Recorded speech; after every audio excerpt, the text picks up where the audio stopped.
Amados irmãos, amadas irmãs, irmã Rebeca, eu gostaria de saudar a igreja com a graça e a paz do nosso Senhor Jesus Cristo. Eu ouvi um amém? Eu ouvi um amém? Mas o que tá acontecendo? Nada, irmã Rebeca. Que irmã Rebeca que é, meu filho? Que irmã o quê, você acha? Confundindo a família assim? Irmã em Cristo, Rebeca. Eu estou assim hoje porque hoje nós vamos falar do nascimento da igreja. Da igreja que quando Jesus Cristo vai para o céu e deixa o Espírito Santo com a gente. O nascimento da igreja, é por isso que eu estou assim, irmã. Emerson, vai se trocar? Vamos começar a introdução, vai. Quem disse que não está valendo? Está valendo. Emerson, eu não tô entendendo nada. Não está entendendo, irmã? Você terá uma revelação até o final desse episódio, fique tranquila. Eu tive uma revelação agora mesmo. E eu vou revelar pro pessoal. Gente, ele tá de shorts, ele não tá inteiro, assim, bonitinho, não. Vai, mostra Irmã, isso é uma calúnia. Vejam só. Tudo bem, meus queridos? Joia? Bora para esse episódio, vamos lá. Meus queridos irmãos, como vocês devem ter reparado, o episódio de hoje a gente vai falar sobre a igreja, né? Então na igreja tem vários perfis de crente, não sei se você já reparou. E eu e a Rebeca fizemos uma listinha bem legal aqui para comentar com vocês, ó. Primeiro, você já ouviu falar do crente carrinho de mão? É aquele que só vai para a igreja se for empurrado. Eu começo a rir, gente, desculpa. Só vai pra igreja se for empurrado. Conhece algum crente carrinho de mão? Conte um, Rebeca. Conte um crente. Ah, um crente. Não eu. Carrinho Calma. De mão. Crente urso polar, essa aí eu já vi muito. Como que é esse crente? No inverno não vai na igreja porque ainda está hibernando. Nossa. Essa aí eu vejo muitos direto. E o crente florzinha de Jesus? Já ouviu falar desse? Qualquer coisa sai da igreja fazendo biquinho. Eu achei que era por causa daquela musiquinha, sabe? Sou uma florzinha de Jesus. Não, mas Ó, esse aqui tem uma pesada, hein? Crente transgênico. Modificado, mas não transformado. Nossa, essa é profunda, hein? Caramba, pô, essa mexe mesmo. Nossa, essa e o crente tudo. E o crente pastel de feira? Como que é esse? Já ouviu falar dele? Você falou feira ou freira? Pastel de feira. Pastel de feira. Não sei se você conhece como a feira, aquela feira livre que vai na rua, que tem um pastelzinho bom. O crente pastel de feira é aquele que tem aparência. Bonitão.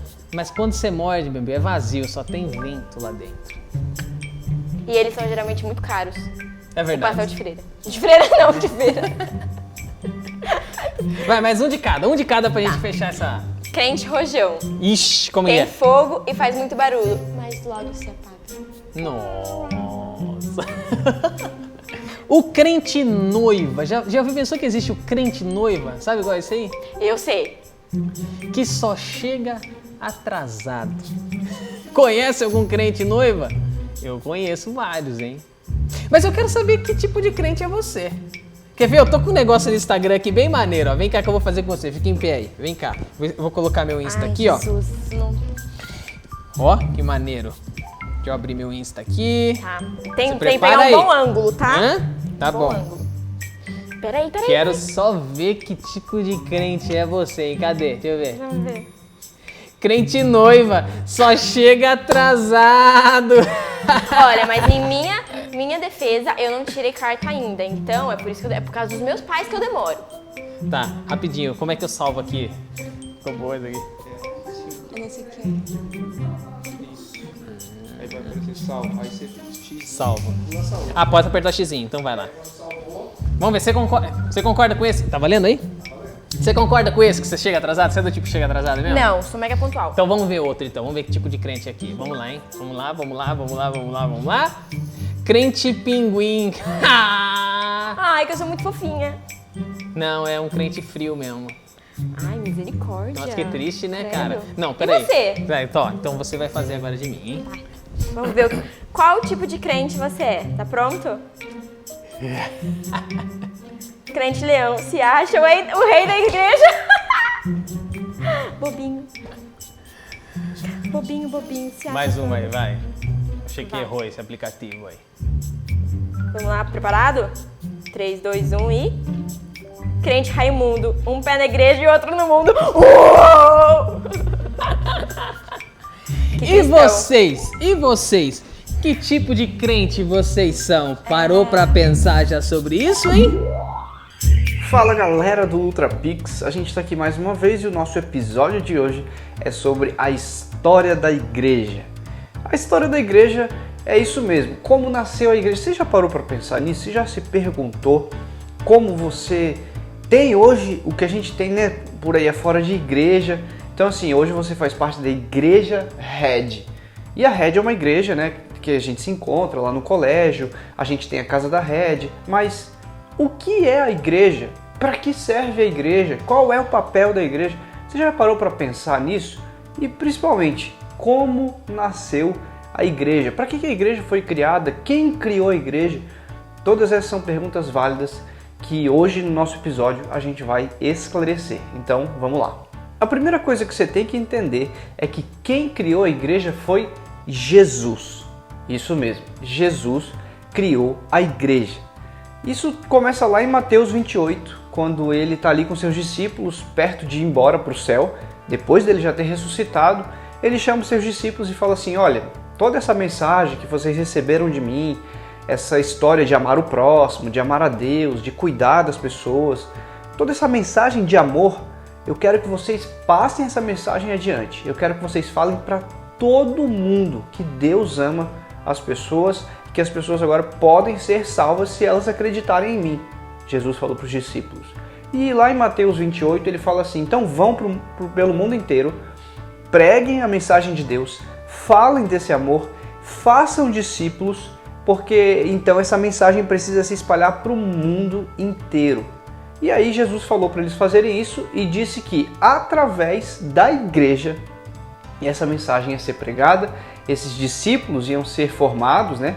Então assim surge a igreja. Jesus vai para o céu e no livro de Atos está tudo lá relatado como que nasceu a igreja, né? Pedro e os seus discípulos de Jesus que sobraram ali, então se reúnem e falam assim: então vamos fazer o que Jesus pediu, vamos pregar esse evangelho, vamos falar para todo mundo. E eles começaram a falar de Jesus em Jerusalém, na cidade deles ali, mas logo esse evangelho se espalhou, porque Jerusalém era uma cidade grande, vinha muita gente de vários lugares, e essas pessoas ouviam essa mensagem e depois saíam carregando a mensagem para todos os lugares. Inclusive, teve um certo apóstolo Paulo aí, que a gente vai falar mais para frente, que também foi responsável por espalhar essa novidade a respeito de Jesus, da salvação, e a igreja então se espalha. Mas outra coisa que eu quero que você entenda é que a igreja não é um prédio. A igreja não é um templo, ela não é um edifício. A igreja não é aquele colégio que a gente se reúne, a igreja não é um prédio onde todo mundo vai lá e tal. Não, não é uma construção. Igreja somos nós, eu e você. Nós somos a igreja, o templo, e a palavra igreja quer dizer isso, templo do Espírito Santo, edifício, corpo de Deus, corpo de Jesus, corpo de Cristo. Então eu e você somos a igreja não é um lugar, a igreja somos nós. Então eu e você somos essa igreja que leva essa mensagem, que carrega essa mensagem de Jesus para todo mundo. E Pedro já falava isso, que nós somos como pedras vivas que constroem um edifício que leva essa mensagem. Então todos nós juntos somos essa igreja, esse grande corpo de Cristo que leva essa mensagem de amor e salvação para todas as pessoas. E tem outra coisa que eu queria que você soubesse, é que essa igreja nasceu lá com os discípulos, né, de Jesus, que viram com Jesus, conviveram com Jesus, mas depois ela se espalhou para o mundo inteiro. Na verdade, a gente viu desde o Antigo Testamento que Deus escolheu um povo para ele, o povo de Deus, os judeus, e Deus mandou mensageiros, mandou profetas e tal, mas esse povo judeu rejeitou a Deus, rejeitou os profetas, pecou contra Deus, se distanciou de Deus, e Deus falou assim: quer saber? Então eu vou, além de salvar os judeus, eu vou salvar o mundo inteiro, mas eu não vou mais olhar para povo, eu vou olhar para quem tem fé em Jesus. E aí sim, o novo povo de Deus agora são todos aqueles que creem em Jesus. E esse novo povo de Deus não é mais chamado de povo judeu, mas sim chamado de igreja, o corpo de Cristo. Então todo mundo que crê em Jesus como seu Salvador, que tenta viver uma vida de acordo com seus ensinamentos, que busca agradar a Deus, que vive fugindo do pecado, todos esses que creem em Jesus podem ser chamados de igreja, podem ser chamados de povo de Deus. Então, eu quero que você entenda aí que igreja não é um prédio. Igreja é eu, igreja é você, igreja somos nós, juntos. E o nosso papel é falar para as pessoas do mundo inteiro que Jesus ama elas e que Ele quer salvar elas, viver uma vida linda com elas, para que elas entendam que precisam também de um relacionamento crescente com Jesus. Então eu me empolgo muito porque a igreja é tratada na Bíblia como a noiva de Cristo, a noiva de Jesus, né? Então Deus cuida muito da igreja e Ele fala coisas grandiosas e maravilhosas a respeito da igreja, a respeito de nós juntos como comunidade, como a gente junto ali sendo a igreja. Deus fala que as portas do inferno não prevalecerão a igreja. Isso quer dizer o quê? Que essa mensagem vai continuar sendo pregada e aí é que tá. Eu e você podemos escolher fazer parte do que Deus está fazendo no mundo ou podemos dizer assim, não, eu não vou participar disso não. Mas o fato é que se você ficar de fora, Deus vai continuar espalhando a sua mensagem pelo mundo para salvar as pessoas e Ele convida todo mundo que quiser para estar junto com Ele nessa grande missão de falar do amor de Jesus. Então, aprenda isso hoje, que eu e você somos igreja e que a gente precisa espalhar para o mundo inteiro que Jesus salvou cada um deles, claro, aqueles que creem em Jesus. É isso, Deus te abençoe e até semana que vem. Vamos ser igreja? Emerson, por que você tá aqui ainda com essa roupa? Emerson não, irmão Emerson, por gentileza. Galera, o que vocês estão achando dessa conversa hoje? Tô aqui, Rebeca, sou eu, calma. Olha uma coisa que legal. A igreja, ela é a gente, né? Nós somos o templo de Deus. Não é aquela construção, não é o jeito que a gente se veste, que demonstra. A igreja é quando o Espírito Santo habita em nós. E a gente ama o próximo e a gente faz as coisas que Deus quer, né? Por isso que a brincadeira hoje tá assim, você viu? Eu tô querendo brincar muito, né? Entrou no personagem. Entrei no personagem. Somos pedras vivas. Ah, isso aí eu já ouvi. É 1 Pedro 2,5? Ah, tá que tá decorando as coisas, hein? Tudo começou em Mateus 28:19. Preciso de uma colinha. Eu preciso decorar mais versículos. Não é colinha, é uma cola santa. É diferente aí da cola de escola. Tá vendo? A gente tá falando sobre essas paradas de igreja, essas coisas, aí vem com cola santa. Cola abençoada. Vem com esses... Revelação de Deus. Revelação por meio do iPad. Sai daqui. Ó, vamos ler sério, então. Mateus 28:19. Vão e façam discípulos por todo o mundo, para explicar a transição entre a ida de Jesus para os céus e a tarefa dos discípulos de espalhar a palavra de Deus com a ajuda do Espírito Santo. É isso que a gente está fazendo aqui. Você não concorda? Eu concordo. É isso que o Felipe está fazendo, é isso que cada líder de PG está fazendo. Quando você está na escola e você vive a igreja na escola, é você com o Espírito Santo falando pro teu amigo. Você fazia muito disso na escola, Rebeca? Acho que você tem cara de que pregava o evangelho na escola. Cara, era engraçado porque eles me chamavam da cristã, né? Aí uma vez, no primeiro dia de aula, eu tenho que contar essa, eu tirei meu estojo, os meus amigos acharam que era uma bíblia, porque a minha bíblia, meu estojo de escola parecia uma bíblia, assim, ele era um formatinho assim, ó. Aí eles acharam que eu ia começar a pregar, assim, eu só tava tirando meu estojo. Tá certo, lá. É que é o brilho do Espírito Santo, né? Que você olha e fala, nossa, iluminada por Deus. Ô, Rebeca, você contou essa história, achei bem legal. Já aconteceu com você? Porque já aconteceu comigo, às vezes, de não saber o que falar. Você fala assim, humanamente falando, não tenho, mas de repente... Sim.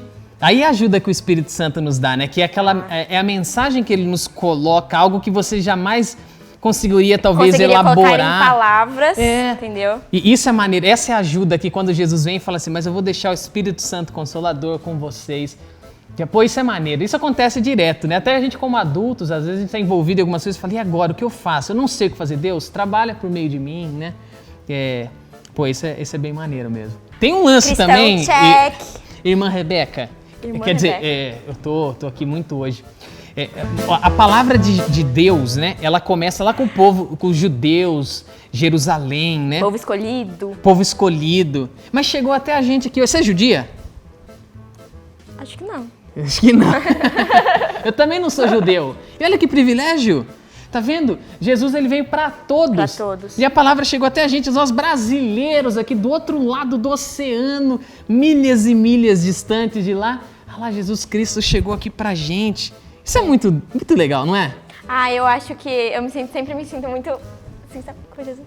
É, Escolhidinha. pô.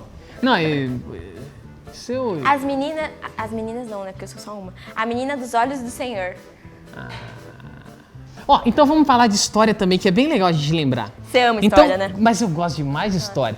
Quando o Espírito Santo, então, agora toma o lugar, é o nosso companheiro, Pedro vai lá e prega, milhares de pessoas se convertem, começa a formar a igreja naqueles lugares. Como é que então chegou pra gente? Como é que esse evangelho foi espalhando? Você já pensou nisso? Emerson, pensando bem, tem um jeito sim. A perseguição. Porque assim, mesmo a gente estando sempre muito com Deus, a galera sofria muito. Então tinha acho que muita pessoa que, por exemplo, vamos colocar em um estado, tipo, hoje assim, Indaiatuba. Tá tendo muita perseguição em Indaiatuba. Não, cara, vou fugir, vou pra onde? Vou pra Itu. Então lá em Itu eu acabo conhecendo pessoas e que têm a mesma... acreditam na mesma coisa ou não. Eu mesmo evangelizei lá, por exemplo. Então lá vai se espalhando também, que vai se espalhando de novo, que vai se espalhando de novo. A perseguição, entendeu? Uma coisa ruim. Uma coisa ruim que... Desculpa, né, pelas pessoas que morreram lá. Mas foi boa, por exemplo, para espalhar o evangelho, porque cada um se sentiu, né, perseguido e tudo mais, então foi um para cada lado. Então com isso espalhou. Mais entendeu? Igrejas foram formando com essas pessoas que já conheciam mais gente Jesus. conhecendo Jesus, mais pessoas evangelizando em lugares que nunca chegaram ao evangelho, entendeu? Então, Deus, é isso, Emerson. Deus, ele transforma as coisas ruins em boas. Sim. Por exemplo, tipo o coronavírus, entendeu? A gente sempre tenta colocar assuntos de hoje em dia. Coronavírus, gente, estragou muitas coisas minhas. Por exemplo, festas de aniversário, ir pra escola. Mas, cara, Encontrar os amigos. Encontrar os amigos. Mas eu tenho certeza que modificou muito a minha vida. A minha família, o laço da minha família. A gente, por exemplo, não teria o programa hoje se o coronavírus não tivesse vindo. Porque o programa, o Ultratalk, falou assim, não, cara, agora a gente tem que fazer alguma coisa online. A gente precisa conversar com eles e qual é o meio se não Exato. podemos estar perto? Tem que ser pela televisão, né? Então, a gente Pelo não... celular. Então, assim, foi uma coisa ruim que se transformou numa coisa boa. Pode crer, concordo contigo. Olha como Deus é. Olha como eu sou Deus é sábia. maravilhoso. É por isso que é bom a gente estar conectado com Ele. Queridos irmãozinhos, queridas irmãzinhas, pensou que passariam sem desafio? O desafio é bom hoje, viu? Aliás, conta, Rebeca, qual que é? O desafio dessa semana é você fazer o papel da igreja. O que é o papel da igreja, Emerson? É você falar de Jesus, é você viver Jesus, é que a sua vida cante sobre Jesus, é tudo isso. É você espalhar o evangelho. Exatamente. Então você vai fazer isso essa semana. Você vai escolher algum primo, algum amigo, tio, sua criatividade. A gente deixa esse campo pra imaginar. você. E você vai orar por aquela pessoa. Primeira coisa, é verdade. Ore. Ore. E depois você vai falar sobre Jesus para a vida dela. E como que é a diferença de Jesus na sua vida. Eu acho que é você tentar pedir pra Deus aquele momento oportuno, legalzinho, um momento fera, sabe? Tipo da sementinha que cai na Exato. terra. E Deus vai preparar, e você pode ter certeza, o Espírito Santo vai preparar. E aí você fala de Jesus, de tudo que Ele faz na tua vida, né? Encerrando, pois, esse episódio, gostaria de fechar com a bênção apostólica. Amém. Que a graça do nosso Senhor Jesus Cristo, o amor de Deus e a comunhão do Espírito Santo estejam com todos vocês. Filhos amados do Senhor, por toda a vossa caminhada. Em nome de Jesus, amém. Amém. Não saia desse culto sem cumprimentar 500 pessoas. Cumprimentar não, né? A gente tá online, não pode. Até você mandar um joinha pra 500 pessoas. Galera, vocês sabem que não precisa disso, né? Desejo que Deus abençoe muito a vida de vocês, que vocês tenham uma semana ótima, a sua também. Uma semana abençoada. Abençoada, é isso. Desejar isso não faz mal a ninguém. Fiquem com Deus, tá? Tchau, tchau.